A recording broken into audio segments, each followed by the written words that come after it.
కలువాయిని నెల్లూరు జిల్లాలోనే ఉంచాలని కోరుతూ నల్ల బ్యాడ్జీలతో స్థానికులు ప్రదర్శన నిర్వహించారు. ఈ సందర్భంగా పెద్ద ఎత్తున నినాదాలు చేశారు. నల్ల బ్యాడ్జీలు ధరించి నిరసన తెలిపారు.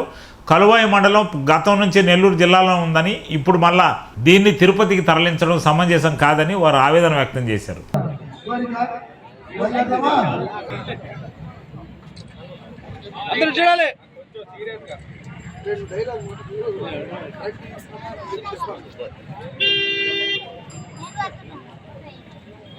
మొన్న నిర్వహించాం.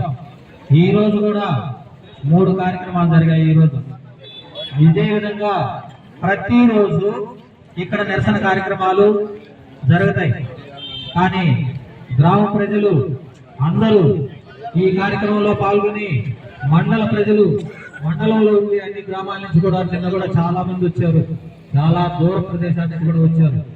అందుకే మన ఊర్లో ఉండే వాళ్ళు ఇంకా ఎక్కువ మంది వచ్చి ఇక్కడ అన్ని వర్గాల, తెగల, పార్టీల, ఉద్యోగస్తుల, ఉపాధ్యాయుల అందరూ కూడా ఈ పాల్గొని ఈ కార్యక్రమాన్ని విజయవంతం చేసుకొని మన కలువాయి మండలాన్ని ఆత్మకూరు నియోజకవర్గంలో ఉండే విధంగా, నెల్లూరు జిల్లాలో ఉండే విధంగా అందరి ఆత్మకూరు డివిజను, నెల్లూరు జిల్లా ఈ 2 ఖచ్చితంగా జరగాలి. ఈ రోజు కలువాయి మండలాన్ని నెల్లూరు జిల్లా నుంచి విడదీసి తిరుపతి జిల్లాలో కలపడం అనేది తీవ్రమైన అన్యాయం అండి. ప్రతి ఒక్కరు గమనియాలి. స్వచ్ఛందంగా ప్రతి ఒక్కరు ముందుకు వచ్చి ఈ రోజు తమ నిరసన పెద్దలతో కలిసి స్వచ్ఛందంగా ర్యాలీలో కానీ ఏదైతే జేఏసీ కార్యక్రమాలు నిర్వహిస్తుందో స్వచ్ఛందంగా వాళ్ళు అందరూ ముందుకు వచ్చి ఈ రోజు పాల్గొనాలి. ఈ రోజు ఒక్కరు పొట్టు పెట్టి పిలవడం జరగదండి. ప్రతి ఒక్క కార్యకర్త కానీ, పార్టీ కార్యకర్తలు కానీ, సామాన్యులు కానీ స్వచ్ఛందంగా వాళ్ళ ఇంట్రెస్ట్ చూపించుకొని వాళ్ళ సమయాన్ని ఏర్పరచుకొని వచ్చి కార్యక్రమంలో పాల్గొని తమ నిరసనలు తెలియజేయాలి.